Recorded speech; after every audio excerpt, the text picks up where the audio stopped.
자도 피곤하십니까? 그렇다면 혹시 만성피로 증후군일 수도 있습니다. 너무 피곤하다 생각하시는 분, 이 영상을 끝까지 시청해 주세요.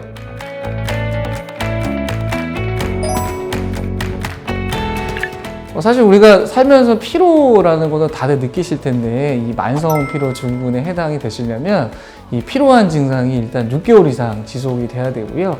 이 피로한 증상 외에도 수면 장애라든지 이제 깨어있는 시간 동안에 너무 졸리시고 그다음에 집중력이 좀 떨어진다든지 이런 것 때문에 일상생활에 조금 불편감이 있으신 경우, 그다음에 이제 원인 모르는 통증이 같이 동반이 되는 경우에는 우리가 이제 만성 피로 증후군에 해당할 수가 있습니다.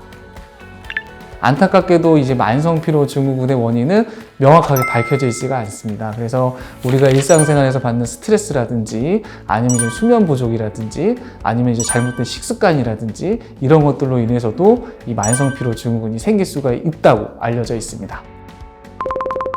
사실 피로를 일으키는 질환들은 이제 엄청나게 많고요.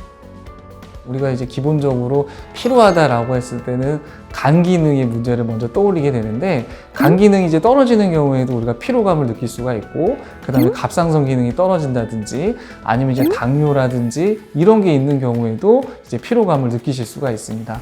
그 다음에 또 이제 나이가 들면 이제 당연스럽게 이제 피로감을 느끼겠지만, 이 드시는 약물에 의해서도 우리가 이제 피로감을 이제 느낄 수가 있고요. 그 다음에 이제 스트레스라든지 아니면 이제 드시는 음식이라든지 이런 것들로 인해서도 우리가 피로감을 느낄 수가 있습니다. 질병 이름 자체가 이제 만성피로 증후군이기 때문에 이제 피로감을 느끼시는 게 이제 가장 중요한 포인트가 될 것 같습니다. 우리가 이제 자도 이제 피곤함을 느끼는 거를 한 6개월 이상 이제 지속이 되는 경우에 우리가 의심을 할 수가 있고요. 이런 피로감 때문에 일상생활에 이제 불편감을 느끼신다든지, 집중해야 되는데 집중력이 좀 떨어진다든지, 아니면 너무 졸린다든지 이런 증상이 동반될 수가 있고, 이 피로감 외에도 위장장애 같은 소화불량이라든지 속이 쓰린다든지 이런 증상도 생길 수가 있고, 그 다음에 원인 모르게 통증이 있는 경우들도 있고요. 여러 가지 증상들이 다양하게 나타나는 편입니다.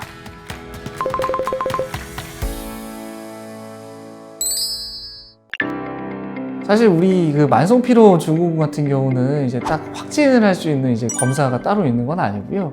피로를 일으킬 수 있는 이제 다른 원인 질환들이 없는 경우에 우리가 이제 만성피로 증후군을 우리가 진단을 할 수가 있습니다. 그렇기 때문에 일반적인 이제 혈액 검사를 통해 가지고 간 기능이라든지 신장 기능, 그다음에 이제 갑상선 기능, 그다음에 이제 빈혈이 있는지 여부들을 확인을 하게 되고요.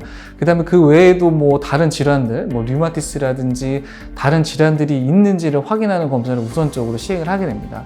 그래서 이런 검사들에서 모두 이제 정상 소견이 나오고, 그 다음에 환자분이 6개월 이상의 그런 반복적인 피로감을 느낀다, 그런 경우라고 하면은 만성피로 증후군으로 진단을 할 수가 있습니다. 이 만성피로 증후군 같은 경우에는 원인이 좀 명확하지 않은 경우가 많기 때문에 딱 이제 확실하거나 이제 딱 확립되어 있는 치료는 없는 편입니다. 보통 이제 우울증이 있거나 기분이 좀 떨어지시는 경우에는 이 만성피로 증후군이 있는 경우가 좀 있기 때문에 이런 항우울제 같은 거를 복용을 하시게 되면은 증상이 좋아지는 편이 있어서 항우울제를 이제 처방을 하기도 하고요. 이제 그 외에는 이제 규칙적인 운동을 통해 가지고 신체 활동을 늘려주는 그런 운동 치료들을 같이 병행을 하기도 하고요.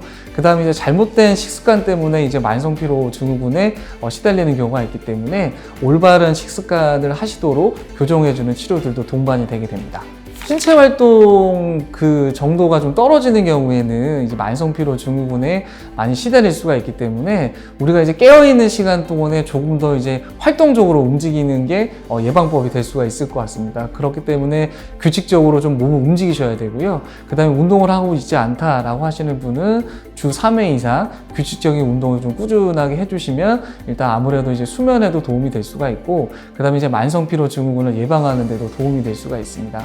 식습관도 굉장히 중요하실 것 같은데, 이제 미네랄이라든지 비타민이 좀 부족한 경우가 많기 때문에 평소에 이제 채소 같은 거를 좀 챙겨 드시는 게 이 만성피로 증후군을 예방하는데 도움이 되실 것 같습니다. 사실 한국 분들 같은 경우, 우리나라 사람들 같은 경우에는 카페인 섭취가 세계 2위 정도 되는 정도로 엄청나게 많거든요. 출근해서 한 잔 마시고 뭐 그 다음에 이제 좀 졸리면 또 한 잔 마시고, 그 다음에 식사하고 나서 무조건 커피 한 잔을 마시게 되면은 아무래도 우리가 하루 동안에 섭취하는 카페인 양이 많아지게 됩니다. 그래서 카페인 섭취량이 많아지게 되면은 뭐 가슴이 좀 빨리 뛸 수도 있고, 카페인을 섭취하지 않은 경우에는 카페인 금단 현상으로 인해서 두통이라든지 이런 게 생길 수가 있거든요. 카페인을 섭취하시게 되면은 이제 피로를 없애주는 게 아니라 잠깐 잊게 만드는 거기 때문에 근본적인 해결책은 되지가 않습니다. 그래서 너무 이 카페인에만 의존하지 마시고 좀 더 활동적으로 움직이시는 게 이런 피로 회복이라든지 이런 만성 피로 증후군을 예방하는 데 도움이 될 것 같습니다.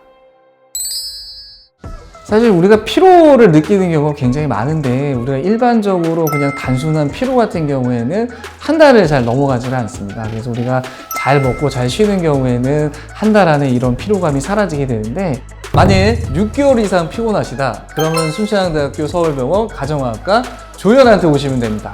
그럼 다음 오순도순에서 만나요. 안녕.